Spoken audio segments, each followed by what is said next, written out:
둥둥 수요 특강 달을 가리키다. 매주 수요일 코너입니다. 달을 가리키다. 성현들은 달을 가리키고 있지만 우리는 그 손가락만 보고 있지 않은지 돌아보는 시간인데요. 종교의 문자나 상징이 아니라 그것이 가리키고 있는 종교의 참된 가치에 대해 생각해보는 시간입니다. 한국의 대표 종교학자인 오강남 교수가 오강남의 생각을 펴냈습니다. 이 책은 오강남 교수가 평소 종교, 사회, 삶에 관해 느낀 내용들을 담아 펴낸 건데요. 이 시대를 살아가는 종교인들과 사람들에게 전하는 메시지 들어보겠습니다. 캐나다 리자이나 대학교 비교종교학 명예교수이신 오강남 교수님을 만나보겠습니다. 교수님 안녕하세요.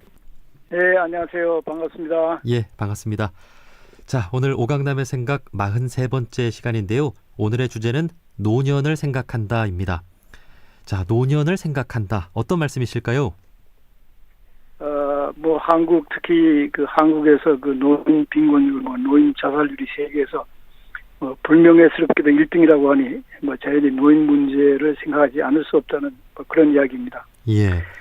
오복 중에 마지막이 고종명이라고 해가지고 잘 죽는 것이 오복의 하나인데 자살은 잘 죽는 것이라 할 수 없겠죠. 그러니까 노인 문제가 심각하다는 그런 얘기입니다. 네, 노인 자살률이 높다는 것을 또 지적하고 계신 거군요. 예. 예. 우리나라도 갈수록 고령화가 되고 있습니다. 노인이 행복한 사회가 진정 행복한 사회가 아닐까 하는 생각을 해보는데요. 지금 전 세계적으로 노인들이 행복한 세상이 되고 있을까요? 그래서 대부분 나라에서는 고령화 문제가 심각한데 그중에서도 특히 한국, 일본도 비슷합니다만 이 문제가 더욱 심각한 것 같습니다. 전통적으로 한국은 이른바 경로 사상이 강조되던 사회인데 좀 나이 차별, 그걸 영어로는 에이지즘이라고 그러는데 레이시즘은 이제 인종차별이고 섹시즘은 남녀차별인데 에이지즘, 나이차별 그것이 증가되어가는 추세가 아닌가 그런 걱정이 됩니다. 저도 이제 노인에 속했으니까. 예, 그러니까 노인이 공경받고 또 노인이 이렇게 편안하게 살 수 있는 사회가 되어야 하는데, 그러니까 전 세계적으로 노인이라서 차별받고 노인이 살기 힘들어지는 사회가 되고 있는 것은 전 세계적으로 좀 공통적으로 나타나는 현상이라고 볼 수 있는 거군요. 그렇죠. 근데 한 가지 한국은 전철에 노인 무료 승차권을 준다는 건 참 좋은 일이라 생각합니다. 캐나다나 미국 이쪽은 없습니까? 그쪽에는 그런 게 특별히 없는 것 같아요. 예. 할인은 있을지 모르지만 무료는 없을 것 같습니다. 네. 사실 우리나라도 이 부분은 재고해야 된다라는 또 목소리가 또 나오고 있잖아요. 노인들이 너무 많아지고 있으니까. 예. 그런 면이 있죠. 요즘 전철 타고 보면 노인석은 거의 10,000원이라서 앉을 자리가 없을 정도인데 그렇다고 해도 이제 노인들에게 그게 무료 승차권을 준다는 것은 노인들이 그런 식으로 다 외출하면서 건강이 좋아질 수 있잖아요. 예. 그러면 국가적으로는 의료비가 줄어들 수도 있는 거예요. 그래서 꼭 한 가지로만 생각해가지고 할 게 아니라, 그리고 또 지금의 노인들은 전철을 만들 때 희생한 분들이에요. 네. 그분들을 대접한다는 의미도 있고, 그렇게 무료 승차를 할 수 있도록 하는 것은 좀 좋은 일이라고 생각합니다. 예. 단순하게 생각을 했을 때 몰랐는데, 정말 노인분들께 승차권을 줌으로써 이동성이나 활동성이 증가되고 또 그분들의 사회 참여라든지 또 어떤 건강까지 개선이 되니까 의료비 절감도 되고 이렇게까지도 생각이 확장될 수가 있는 거군요. 예. 예, 그렇게 생각이 됩니다. 네. 예. 자, 앞서 교수님께서 지적을 해주셨듯이 점점 노인들이 살기 힘든 사회, 또 공경받지 못하는 사회가 되고 있는 것 같습니다. 자, 그래서 각 종교에서도 노인들을 각별히 공경하라는 가르침을 공통적으로 주고 있는 것 같아요. 그렇죠. 유대교와 기독교가 공통으로 가지고 있는 10계명에도 부모를 공경하라는 계명이 있습니다. 어린아이를 사랑하라 하는 계명은 없어도 부모를 공경하라는 계명이 있는데, 우리가 다 잘 아는 것처럼 유교에서도 효경에는 이제 그 부모를 공경하는 것이 뭐 가장 중요한 그 덕목이라 생각하고 또 특별히 그 부모의 10대 은이라고 그래가지고 부모에 대한 효성이 뭐 정말 인간가 해야 할 가장 중요한 덕목이라 이렇게 가르치고 있죠. 불교에서는 그 부모 은중격이라는 게 있어요. 네. 그래가지고 그 부모의 은혜가 한량없이 커서 그게 참 재미있는 것은 아버지를 왼쪽 어깨에 엎고 어머니를 오른쪽 어깨에 엎고 수미산을 100,000번 돌더라도 그 은혜를 다 갚을 수 없다 이런 말이 있습니다. 예. 그리고 뭐 아시겠지만 원불교에서도 그 사은 중에 천지은, 동포은, 법률과 함께 부모의 은혜를 생각하라 하는 것을 그 아주 중요한 그 가르침의 하나로 꼽고 있죠. 예. 부모나 노인들을 공경하는 것은 정말 모든 종교가 공통적으로 이렇게 강조하고 있습니다. 자, 그 자녀를 사랑하는 말보다 부모를 공경하는 말이 더 많은 것은 자녀를 사랑하는 것은 그냥 둬도 그냥 저절로 보통 자녀를 사랑하게 되지만 예. 부모를 섬긴다는 것은 사실 부단한 관심과 노력이 필요하다는 그런 뜻이기 때문에 네. 그걸 더 강조하지 않았나 이렇게 생각이 됩니다. 예. 그러게요. 정말 그 생각해 보면 자녀를 사랑하라, 뭐 아랫사람들을 뭐 이렇게 보호해 주라 이런 말은 별로 없는데 이제 어른들을 공경하라고 하는 것은 꼭 있단 말이죠. 예. 그렇죠. 그만큼 인간에게 어려운 일이라는 의미겠죠. 예. 우리나라 그 속담에 늙으면 아이 된다 이런 말이 있잖아요. 네.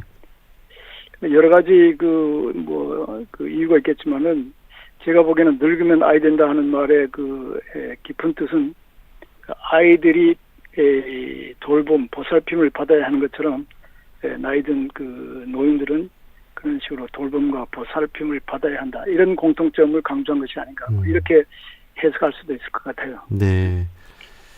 자, 우리 주위에 그 나이 드신 분들을 아이처럼 이렇게 보호해 줄 수 있는 마음을 우리가 가져야 되겠습니다. 그뿐만 아니라 그 노인분들의 지혜와 경험은 또 우리 사회의 소중한 보물이지 않겠습니까?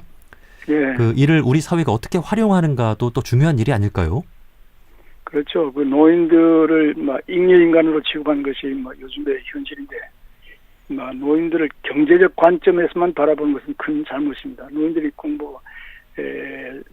수입을 창출한다든가 이런 것보다는 노인들이 가지고 있는 그 축적된 다양한 노하우를 무시하는 일이 없이 그걸 잘 활용하면 사회를 위해서 크게 공헌하는 일이 될 것이라 합니다. 그 노인들이 여러 가지 할 수 있는 일 중에 특히 자원봉사 같은 걸 하면 그 사회에 도움도 되고 또 개인에게 여러 가지로 또 활기를 주기도 하고 그 보람을 느끼는 그런 일이기 때문에 자원봉사제를 많이 활용하는 것이 중요하지 않을까 이렇게 생각이 됩니다. 예. 자, 그리고 인간의 어떤 삶에 있어서 이 노년기는 인생 공부랄까요? 어떤 인격 완성의 정점에 이르는 시기가 아닐까 하는 생각도 해보는데요. 이제 각 종교들에서도 이 노년기를 굉장히 중요한 시기로 보지 않습니까? 그렇죠. 그 제일 먼저 떠오르는 생각은 그 공자님이 자기의 생애를 쭉 얘기하면서 30세에 항문의 뜻을 두고 15세에 항문의 뜻을 두고 30세에 일어서고 40대에 이제 불혹 유혹에 넘어가지 않고 50대에 지천명 하늘의 뜻을 알게 되고 60에 이순 귀가 쉽다 무슨지 여러 가지 의미가 있지만 하여튼 70세에 뭐가 되냐면 종심소욕 불유구 이런 말이 있습니다. 내가 내 마음이 원하는 대로 따라가도 법도에 어긋나지 않는다 이런 얘기인데 예. 그만큼 70되면 자유의 경지에 이룰 수 있다는 뜻입니다. 그러니까 꾸준히 정신적인 훈련을 쌓아가면 결국 70에 가서 자기가 원하는 대로 또 그것이 법도에 어긋나지 않고 거기에 준하는 그런 경지에 이를 수 있다. 그러니까 이 어느 면에서는 한국 사회나 이제 다른 데도 마찬가지지만 65세에 은퇴를 한다 그러면 65세 이후에 건강하게 사는 그 삶이 그야말로 인간의 황금기라 이렇게 볼 수 있습니다. 예. 그래서 쪼개가지고 65세에서 75세다 이렇게 말하는 분도 있는데 제 자신의 경험을 말씀드리면 65세에서 70세까지가 황금기다 뭐 말을 했습니다. 근데 70세가 되니까 이 황금기가 지나나 그러니까 아니다. 65세에서 75세까지 하자 이렇게 하다가 75세가 되니까 이거 황금기가 아니라 그러면 이거 안 되니까 65세부터 살아서 움직일 때까지가 다 황금기다 이렇게 보자. 이런 생각이 들었습니다. 예. 유교에서 말하는 그 70세 그 종심의 경지 정말 내가 하고 싶은 대로 해도 어떤 세상의 질서에 어긋나지 않는 법도에 어긋나지 않는 경지. 참 우리가 평생 그렇게 공부하는 마음으로 살아가야 한다는 것을 말하는 것 같고 또 원불교에서도 이제 원불교 공부, 이제 마음 공부가 참 오래 걸린다라는 이야기가 있는데 그것은 단번에 되는 것이 아니라 조금씩 마음 공부를 해 나가다 보면 어느새 이렇게 훌륭한 인격에 이를 수 있다라고 하는 가르침을 주는 것 같습니다. 자, 이 노년기를 어떻게 보낼 것인가 이제 많은 분들이 고민을 하고 계실 것 같은데요. 노년기를 맞이하는 분들에게 교수님 각별히 해주고 싶은 말씀이 있으실까요? 글쎄 특별히 구체적으로 어떻게 말씀을 드릴까 모르겠는데 한 가지 재미있는 사실은 그 네덜란드의 사상가 하위징거라는 분이 있는데 그분은 인간의 특징이 뭐냐 놀이라고 보았어요. 그래서 인간을 호모 사피엔스가 아니라 호모 루덴스라고 놀이하는 인간. 논다. 논다. 그래서 그분에 의하면 놀이는 인간 문화의 근원적 요소. 왜 그러냐면 놀이를 통해서 상상력과 창조성을 함양할 수 있다. 이렇게 보거든요. 네. 근데 사실 이 놀이는 돈을 걸고 무슨 하는 화투나 노름 같은 게 아니고 정말 여러 사람이 함께 모여서 즐거워하고 같이 노는 거 이런 얘기인데 놀이를 할 때는 그 에릭 프롬이라는 분이 한 말처럼 그 소유가 문제가 아니고 있는 자체 그대로 존재. 그분이 쓴 책이 소유냐 존재냐 하잖아요. 근데 우리 젊었을 때는 소유를 관심하지 않을 수가 없어요. 살아가려니까. 그러나 이제 은퇴하고 나서는 놀이라 그럴까 존재 자체를 즐기는 그런 모드로 넘어가는 것이 좋지 않을까. 아무튼 이런 놀이는 사실 직장 생활하면서 생존을 위해서 몰두하는 동안은 거의 불가능하죠. 할 수는 있기도 하겠지만은 그냥 가장 잘할 수 있는 기간이 은퇴 후에 자유롭게 그 놀이에 임할 수 있는 그런 거죠. 물론 이럴 때 그 경제적 여유가 뒷받침되어야 하는데 경제적 안정은 개인이 그렇게 해놨으면 좋지만은 그렇게 안 되었으면 국가적으로 국가가 그것을 책임을 져야 한다고 생각해요. 네. 왜냐하면 젊었을 때 저희가 원했던 원하지 않았던 의식하지 않았던 젊었을 때는 사회와 국가를 위해서 열심히 일했잖아요. 네. 그러면 그 보답으로 이제 국가가 그런 사람들을 위해서 책임을 지고 이런 기초적인 생활 보장은 해주는 게 당연하다. 이런 것을 우리가 생각해 볼 수 있을 것 같습니다. 네. 자, 이 놀이를 한다는 그 마음가짐으로 인생을 사는 그런 자세 참 중요할 것 같고 또 국가에서 이 노인분들이 좀 살기 좋은 사회로 만들도록 여러 노력을 좀 해주셨으면 좋겠다는 그런 바람도 가져보겠습니다. 예,